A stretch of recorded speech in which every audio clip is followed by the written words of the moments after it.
Welcome back to the Urban Pharmacy Podcast. It's Stacey Heine, your holistic nutritionist, plant-based coach, and business mentor.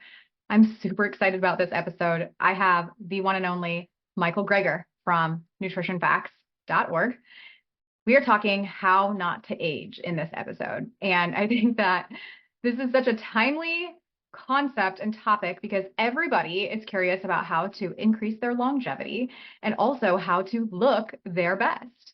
And the two go hand in hand. It's a healthy lifestyle, and you're going to hear a lot of other little tips and hacks from Dr. Greger in today's episode. Now, I want to tell you a little bit more about Dr. Greger before I get started. He owns the science-based nonprofit organization called nutritionfacts.org. If you've never been to that website, you need to go now because it is full of the latest in nutrition with research via bite-sized videos, blogs, podcasts, and infographics. He offers a strictly non-commercial public service without any sponsors, ads, or brand partnerships or paid subscriptions. And there are well over 2,000 videos on virtually every aspect of healthy eating. And they're just waiting for you on nutritionfacts.org. I have been following Dr. Greger for years and years. He has an incredible line of books, one in which I fell in love with years ago called How Not to Die. Then he wrote How Not to Diet, and now he has How Not to Age and more. Please lean into this evidence-based nutrition that Dr. Greger spends his entire existence putting together so that we can do things like prevent and reverse the number one killer, which is heart disease, or prevent and reverse type 2 diabetes or high blood pressure. These are all things that we really want to make sure we are doing because they are the ailments that lead us to an early grave. Now, we're going to be talking again about how not to age in this episode today. And before we get into that, I want to make sure you know about the new Waterless beauty brand that I found from Europe. It's called Oliveda. It is based off of the olive leaf extract, which is 3,000 times more potent in polyphenols than olive oil itself, and has been proven time and time again on peer-reviewed medical literature to help with gut, to help reduce inflammation, to help reduce viral overload, bacterial issues, and so much more. And I am just incredibly thrilled to be able to share this brand with you because its efficacy is so high. I have been using Oliveda for several months now after learning that the skincare brand that I was using before was based off of mostly water and preservatives with some active ingredients. But that is not ideal. I don't want to be putting on a lot of preservatives on my skin that are pro-inflammatory. And I really want to take a more holistic approach to my beauty, which means I'm going to tackle my beauty from the inside out and the outside in. So not only have I been using these amazing waterless skincare products and hair and body, but I've also been taking some ingestibles that are based off of the olive leaf extract and camu, which is one of the highest vitamin C berries on earth. So I'm going to leave a link down below in the show notes so that you can check out Oliveda for yourself. I highly suggest switching all of your clean beauty over to Waterless Beauty that is formulated and made in Europe. It's clean, it's safe, and most importantly, it's incredibly effective. I'm using all of my products on my body from Oliveda now. And I want the best results with as close to nature as I possibly can get. And I want that for you too. So lean in on the skincare quiz if you don't know where to start. I'll link that below in the show notes so that you can get 6 recommendations, both topically and internally, that will help you elevate your immune health, your gut health, and then your beauty. If you purchase 2 of the products from the quiz, you will be able to snag a free full-size eye product. So don't miss out on that offer. If you have any questions, you know where to find me, but I really, truly hope you love your waterless beauty and that you enjoy this episode. Without further ado, here is Dr. Michael Greger. Dr. Michael Greger, welcome to the Urban Pharmacy Podcast. Excited to have you here. Thank you so much. I'm excited to be here and walking with you today, strolling with you today. Rolling. You know, it's all because of you that I have my walking pad, and I've been interviewing for like a year now with my walking pad. So I'm very, very thankful that you've influenced me and so many others to get our steps in. So thanks. I love it. Well, it's my hope to inspire your viewers to live longer, better lives. Love it. And that's what we're talking about today. We're going to be talking mostly about aging, and we're going to talk about your new book. But first, I want to remind you, Dr. Greger, actually, you've met me before, and you might not remember. But I do need to remind you about it because it's actually a hilarious scene. And I actually think it happened about 3 years ago Okay. around this time. We were in Fort Wayne, Indiana. You were doing your book launch. Actually, it was more like spring. Anyways, you were doing your book launch for How Not to Die, or just speaking engagement. And I had our son, he was quite young, and I was like dragging our son. He was like 3 at the time. You had come out of one speaking engagement and you were going to another.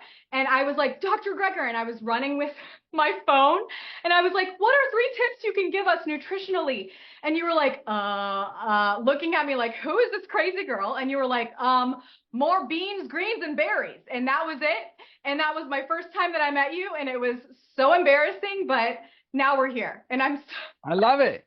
I love it. I'm thrilled to get to talk to you. Okay, so you have this incredible new book. Please tell me how many pages first off it is, because I'm not done. I'm just doing the Audible at this point, and I have to admit I am not fully through it because I'm gonna have to listen to this 10 times. Not So light, long. not light summer reading on No. the poolside. Is this not? Yeah, I think the audiobook's like 25 hours, something ridiculous. It took me Yes. 30 hours to record. Yeah. Yeah. Yeah, it's big. It's over 600 pages, 13,000 citations. It's just a monster. It's actually the biggest project I've ever took on. I did not realize going into it how much longevity literature there was out there, and I really wanted to cover everything. And so to do that, it's going to be a big book. Yeah.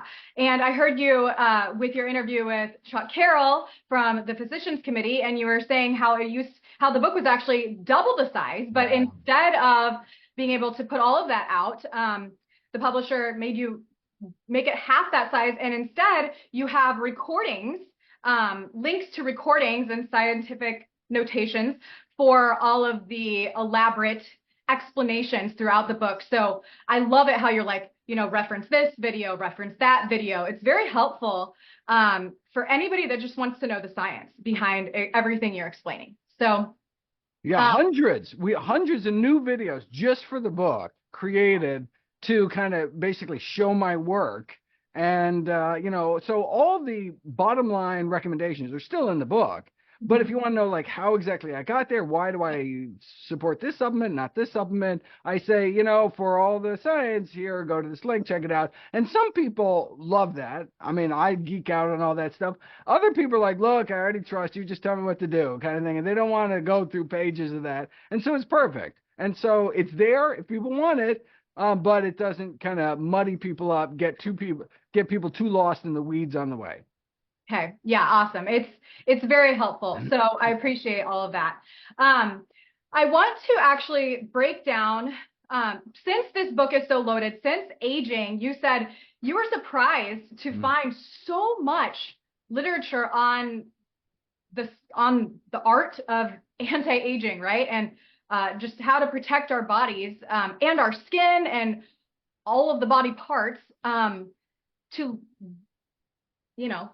be really good for a long time, to thrive for a long, long time. Now, I am actually going to ask you, I'm going to break down my questions today with 5 pillars that I actually teach. And nice. I teach just pillars of, these are my pillars. The Urban Pharmacy is my brand.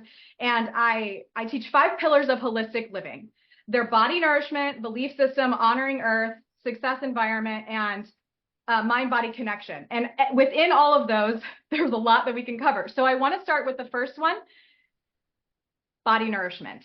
So I feel like this will probably take a majority of the time, because there's a lot of things that go into this. Dietarily, where can we start to hone in on anti-aging benefit? Like, what can we do dietarily to start? Just where can we start? So based on studies of identical twins, only about 25% of the difference in lifespan between individuals is due to genetics. So the question then becomes, okay, what can we do over the majority of which we may have some control? And so that's where we turn to the blue zones, right? So these are areas of exceptional longevity around the world, where more than 100 dietary surveys have shown that they center their diets around whole plant food. So minimizing processed foods, meat, dairy, sugar, eggs, while maximizing fruits, vegetables, whole grains, legumes like beans, split peas, chickpeas, and lentils, nuts and seeds, mushrooms, herbs and spices, basically real food that grows out of the ground. These are really our healthiest choices. Mm-hmm. Mm-hmm. So we're focusing on phytonutrients, on plant nutrients. Now you mentioned beans, greens, and berries the first time that I met you. And can you tell me a little bit about each one of those categories? Beans, why are they so good for longevity? Yeah, so according to the Global Burden of Disease Study, which is the largest systemic analysis of risk factors in history, the number one cause of death in these United States is the American diet, bumping tobacco to number two. Cigarettes not only kill a half million Americans every year, whereas our diet kills many more. And the question is, okay, what's the worst things about our diet? Well, in terms of diminished life expectancy, the number one thing that we're doing wrong is not eating enough legumes like beans. Number two is not eating enough whole grains. Number three, not eating enough nuts. And so three of the top five are things you're not getting enough of. And then number four is eating too much meat. Number five is drinking too much soda. Mm-hmm. Of course, it doesn't matter what you eat in your birthdays, holidays, special occasions. It's the day-to-day stuff that really adds up. But in terms of, well, wait a second, like, what is it about beans that's so good for us? Well, this is presumed to be because they are our most concentrated source of prebiotics, like fiber and resistant starch, which feed the probiotic, good bacteria in our gut, like lactobacillus and bifidobacteria, to make beneficial postbiotics, like butyrate and acetate, which can then get absorbed through the colon into our bloodstream, circulate throughout our body, actually cross the blood-brain barrier, and reduce inflammation, boost immunity, improve muscle strength in frail individuals. So legumes certainly rule the roost on a per serving basis, though on an ounce per ounce basis, actually nuts are associated with the lowest risk of premature death compared to any other food group. So I recommend about a palmful of walnuts a day. Mm-hmm. Okay, so that's where the beans come in. The greens, dark green leafy vegetables, earn their kind of part in the what I call my anti-aging eight as the vegetable most associated with a longer lifespan. And we think it's the nitrates. The nitrates in greens can improve age-related declines in muscle and artery function and slow our metabolic rate, something you typically only see with severe caloric restriction. Mm-hmm. But instead of walking around starving all the time, you can just eat a big salad. Mm-hmm. And then the sulforaphane, which is a phytonutrient found in cruciferous vegetables like broccoli, can improve immune function and boost the kind of detox enzymes in our liver and airways. And then the third that I mentioned on the sidewalk there in Indiana is berries. So berries are in their place as the fruit most associated with a longer lifespan. So I talk about the benefits of amla, which is dried Indian gooseberry powder, and the anthocyanin pigments in berries. They're thought to account for the benefits for cognitive function, eyesight, inflammation, blood sugar, artery function, cholesterol. These are all interventional trials, randomized controlled trials, proving berries have these beneficial effects. Though they do get these anthocyanin pigments, the pigments that make berries such bright, brilliant colors, they do get cleared from our bloodstream within about 6 hours, though. So I recommend dosing every meal with either berries, like so perfect dessert for each meal, or some of the kind of savory sources of these same pigments, like hibiscus tea, has those same brilliant anthocyanins, or purple cabbage, purple sweet potatoes, those kinds of foods, ideally 3 times a day. Hey, we'll get right back to the episode in a second. But before that, I have a question for you. Have you ever wished that you could eat more whole food plant-based, but also enjoy the comfort food recipes that you have grown to adore? Well, I have the solution for you. All you have to do is click down in the show notes to grab my free 14 comfort food recipes that are sure to leave you satisfied without feeling guilty, heavy, or fatigued after you eat. You're going to love these recipes. They're simple, they're wholesome, they give you the nutrition that you need, and you have no bad blood sugar imbalances. They aren't going to spike your cholesterol, and your blood pressure will stay stable as well. I hope you enjoy them. Again, just click down in the show notes on my free comfort food recipes, and I'll send them straight to you. All right, back to Dr. Greger. Yeah, I remember when it was a lecture at the PCRM conference, and you were talking about, like how one of the main reasons why we're dying early is because we're not eating enough whole grains. And that you said is the second reason. So it's not enough beans, not enough whole grains, not enough nuts and seeds, too much meat, and too much soda. So whole grains, we need to just, I think more out of the box. What do you think? What are some of your favorite whole grains? So a great way to start the morning is oatmeal. So oatmeal, rolled oats are a whole grain, but even wholer, if that's holier, would be steel cut oats, which are the oat groat chopped into 2 or 3 pieces. And then even better than that, we're talking grad school level, right? The next level is to actually eat the oat groats themselves. That's before they're rolled into rolled oats or before they're cut into steel cut oats. And so you get oat groats, you can buy them super cheap. And probably the easiest way is do it in a electric pressure cooker, like an Instant Pot. And 25 minutes, they're done. And so delicious, so chewy. I encourage people to try oat groats. You will never go back to mushy oatmeal. I mean, it's so, you actually prefer, so it's nice that the healthiest way to eat it, because it maintains all those prebiotics. It delivers, no matter how well you chew, you're going to get little bits feeding of prebiotics, feeding your good gut bacteria. The healthiest form of oats actually is the tastiest as well. Yeah, I love whole rye.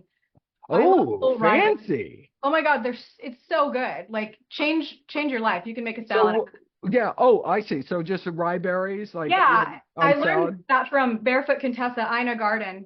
She didn't use rye. She used just whole wheat berries. She made a wheat berry salad, and I'm like, well, I could use any whole grain and rye berry salad. Rye berry salad. We're gonna call it that. And rye actually has, I believe, the most dietary fiber compared to any other whole grain, or at least any other common whole grain. So yeah, so actually that's rye is part of my Brol mix, my prebiotic mix, right, which is barley, rye, oats, and lentils. Too. So yeah, rye slips in there. So yeah, absolutely, that's a fantastic grain. We're talking about starch, so let me just ask you this question. And this might be common knowledge. I don't know. I know that when we refrigerate our potatoes and our sweet potatoes and our rices, it's increasing the resistant starch, which also does increase the prebiotic fiber. Am I correct? Absolutely. Now, this is refrigerated cooked. We cook first, right, and then we refrigerate. Does the same thing happen with beans when we cook and then refrigerate them? So beans naturally have the most resistant fiber. So there is actually a little bump, but they're so rich in resistant fiber, you really don't have to even do that. Whereas, for example, most of the starch in a potato is rapidly digested, and so absorbed in your small intestine, digested in the small intestine, doesn't make it down to the colon. And so, right, by taking your cooked potato, putting it in the fridge, making like a potato salad or something, and you do the same thing with pasta. Then you actually get this resistant starch, resistant to digestion in our small intestine, so it makes it down to the colon to feed our good gut bugs. But beans come with resistant starch already in there, and so you don't have to go through that step. Okay, cool. I know we're limited on time, and I'm like, okay, I have so many things I want to ask, but we're still underneath the body nourishment thing. Now, body nourishment isn't just dietary. It's not just food. Body nourishment to me is also taking care of our well-being, sleeping. Can you talk about sleeping and longevity? Sure. No, absolutely. It was actually one of the kind of surprises that I had, was the role of sleep in longevity is actually surprisingly controversial. What's not controversial is the role of getting adequate sleep, defined as 7 hours a night, for immune health. In fact, you can take people getting different amounts of sleep and drip the cold virus into their nose as part of a study, and you're 5 times more likely to actually show symptoms of the cold if you have been getting less than 5 hours of sleep compared to more than 7 hours of sleep. And so there was 100% infection across the board. They literally had the virus dripped in their nose. But most people who were getting enough sleep didn't even know it. They didn't experience any symptoms because their body's immune system was so good, wiped out the virus before it even caused the first sniffle. And so that's why, particularly during respiratory illness season now, it's important to get enough sleep. Okay, thank you.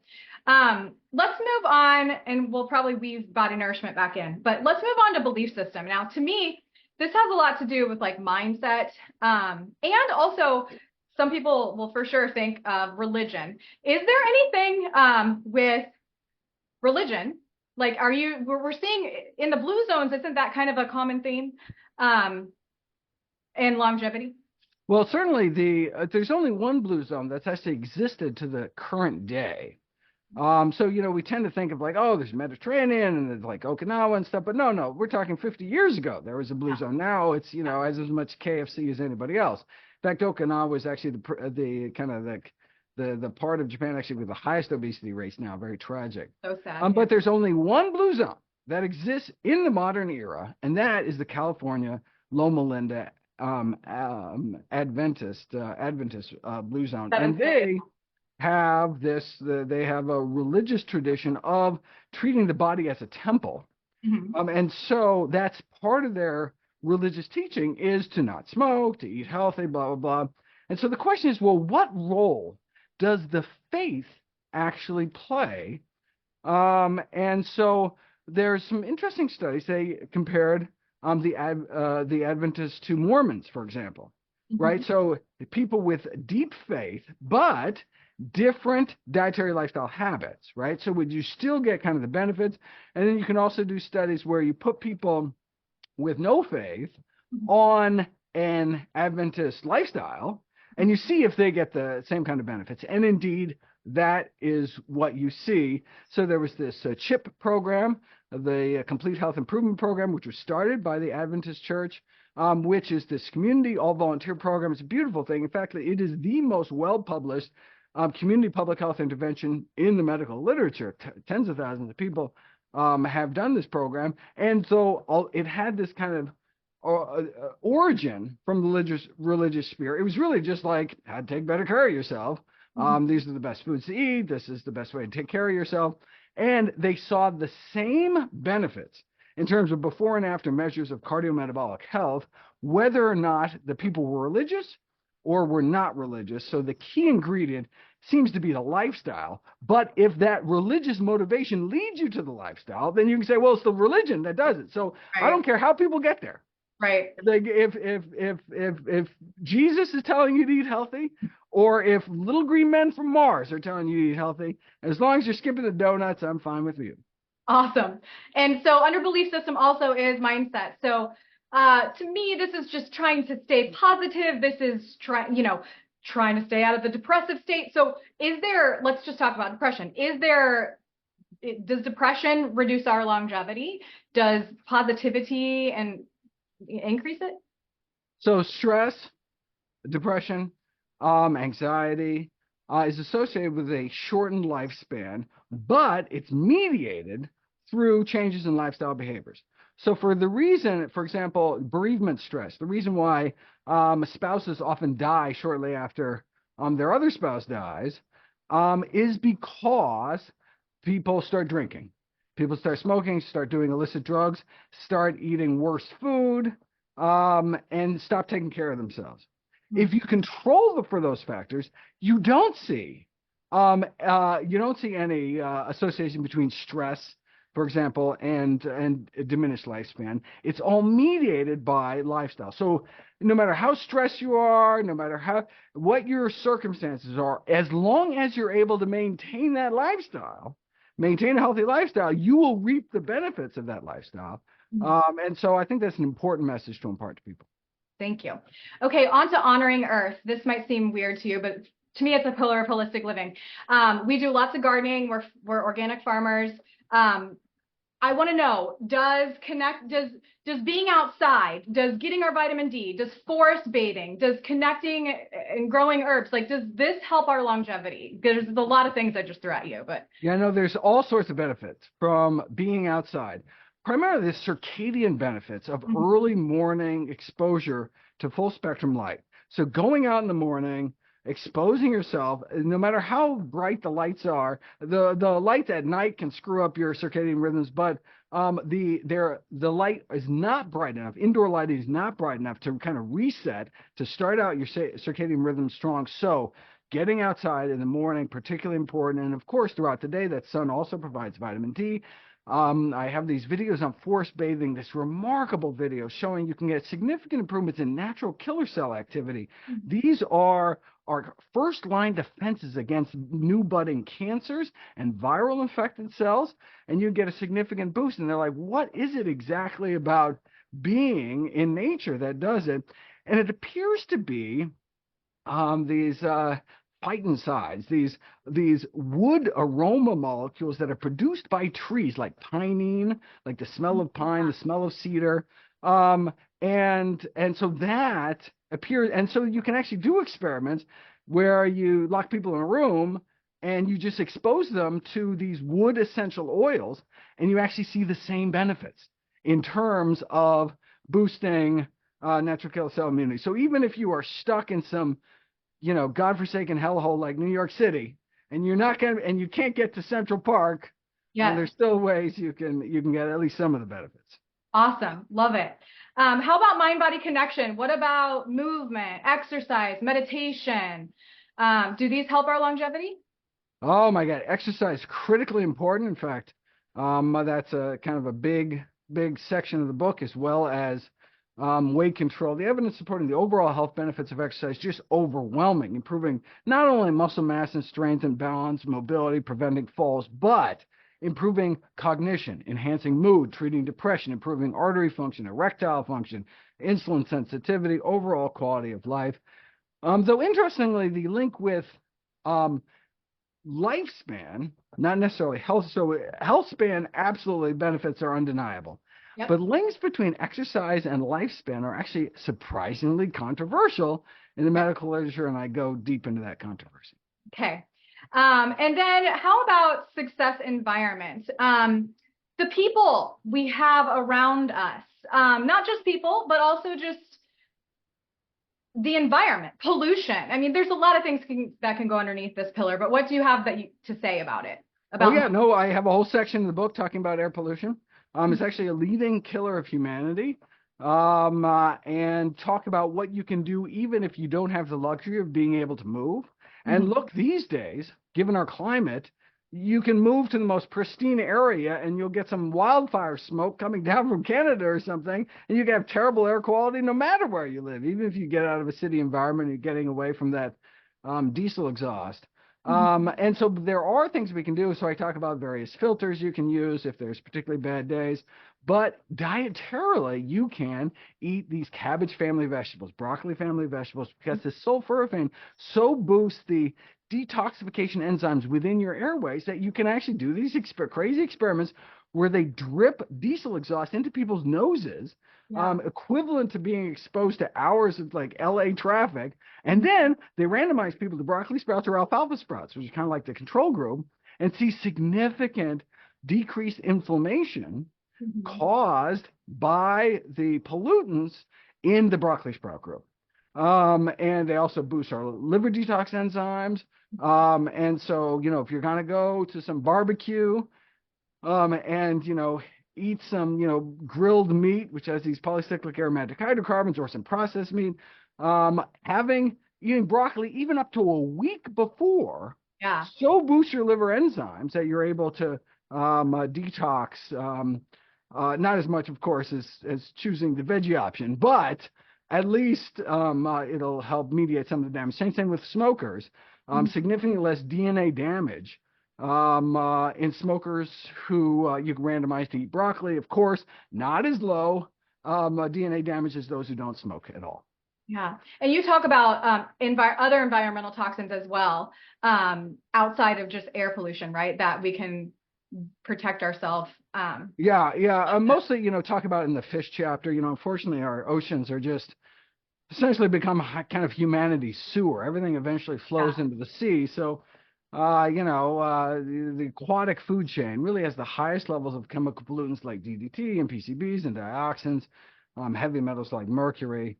And so, yeah, so I talk about, I mean, it's still better to eat a tuna sandwich than a bologna sandwich, but, a hummus wrap would be even healthier. for sure, for sure. Do you have a few more minutes before we have to go?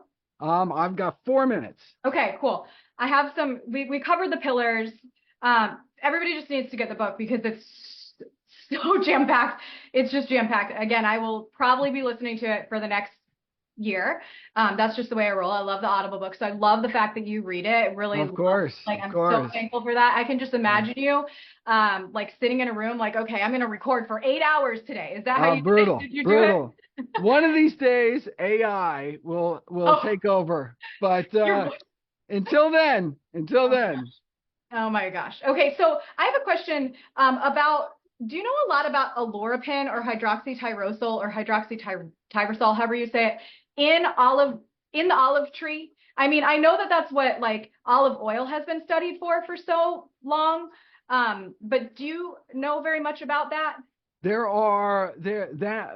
is one of the phytonutrients that are found in olives, which Yeah. explain why you can see significant benefits from switching people from regular olive oil, which is refined, Yeah. to extra virgin olive oil. So they're eating the same amount of calories, same amount of oil, but just getting more of the phytonutrients. Yeah. You look at extra virgin olive oil, you can see the nutrients, the green pigments. You can taste the phytonutrients, those extra compounds, because it's basically the first pressing of the olive. And so just doing that swap, you can see significant benefits. We saw that in the PREDIMED study, one of the largest randomized controlled dietary studies in history. And that is, we're not exactly sure which one of the compounds, or maybe it's a synergy of, a constellation of compounds within kind of the whole food. Yeah, that's why if you're going to choose an oil, you definitely choose extra virgin olive oil over a refined oil like refined olive, Right. regular oil. Yeah. And then also you mentioned amla. Now, do you mention camu? You don't mention, I don't remember you mentioning camu in your book. Do you talk about it? I don't think so. Do you know about Um, camu? It's there really might high not, in vitamin C. I'm just It's I'm also just known as the searching through youthberry. the manuscript. Nope, I got nothing on camo. What? Oh, I I feel don't like even that's have what I heard anything on from. single camo. Oh, it's CAMU. I Okay, thought that, and it's also known as the youthberry, but I'm pretty sure it's up there with like amla. what does Um, it do? well, it's one of the highest vitamin C berries. All right, I will. I thanks to you, thanks to Please. this conversation, I'm going to add it to my topics list for my next batch of videos. Thank And you. so you are going now, assuming there's any research out there. But if there's research out there, I'm going to do a video, and you can brag to all your friends that I this will. video exists only because of you. Well, I influenced Dr. Will Bolsowitz to eat, and Dr. Furman to eat onion sprouts. They've never had onion sprouts. Have you had onion sprouts? I've never had onion sprouts. Okay, well, your life's going to change. I mean, because if we think about the sulforaphane content in the broccoli sprouts versus the Right. broccoli, can you imagine the allicin right? Oh, that's a good point. I mean, come on now. So how do you sprout it? Like just a mason jar, like broccoli sprouts? Well, I've chatted with Doug Evans. Do you know about Uh, Doug Evans? You know, uh, the sprout man. I feel oh, like I do know the sprout man. Yeah, I know him as the sprout man. yeah, he lives out in the desert, in a yurt. He they're very hard to sprout, so you have to make sure you get really good. You're killing me. Like a sprout bag or Oh, something? your life will change. No, just do the regular ball jar like you would Yeah, do a broccoli sprout. right. It's just going to take a lot longer, and you need Oh, to rinse them twice a day. So give them okay. 14 days. I know that it Okay, sounds crazy, so that sounds like a lot. but Are they super spicy? no, they're just yes, a little bit, but they're so delicious and sweet Sounds at the same delicious. time. All right, unfortunately, I got to run, but Bye, thank you Dr. so Geiger. much. Take care.